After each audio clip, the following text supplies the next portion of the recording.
محمد صلاح يفاجئ الجميع، ولكن قبل التفاصيل لا تنسى الإعجاب بالفيديو والاشتراك في القناة وتفعيل الجرس ليصلك كل جديد. صفقة تاريخية تربطه بليفربول حتى 2027 في خطوة هزت عالم كرة القدم وأشعلت مواقع التواصل. أعلن نادي ليفربول رسميا تجديد عقد نجمه المصري محمد صلاح لموسمين إضافيين ليبقى في أنفيلد حتى 30 يونيو 2027. الخبر لم يكن مجرد تمديد تقليدي، بل صفقة مالية مذهلة تكشف مدى تمسك النادي بأسطورته. النجم البالغ من العمر 32 عاما، والذي كان عقده ينتهي بنهاية الموسم الحالي، سيحصل على راتب سنوي قدره 20.8 مليون جنيه استرليني، أي ما يعادل 400 ألف جنيه استرليني أسبوعيا.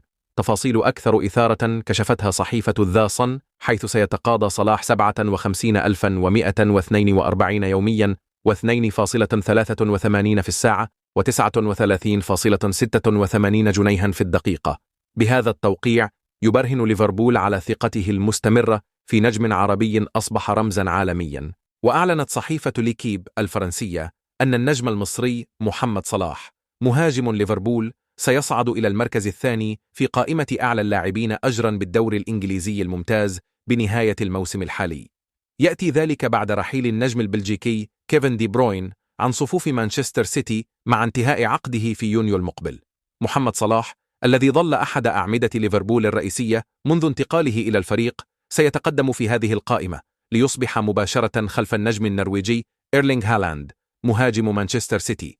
هالاند يتصدر الترتيب حاليا براتب أسبوعي يبلغ 537 ألف جنيه استرليني، مما يجعل صلاح قريبا جدا من القمة.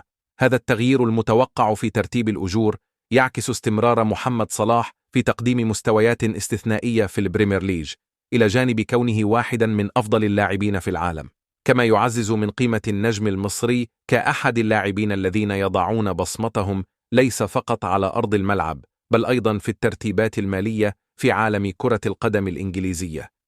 أما جماهير الريدز فقد استقبلت الخبر بفرحة عارمة، آملين أن يكون هذا العقد الجديد بوابة لمزيد من البطولات واللحظات التاريخية.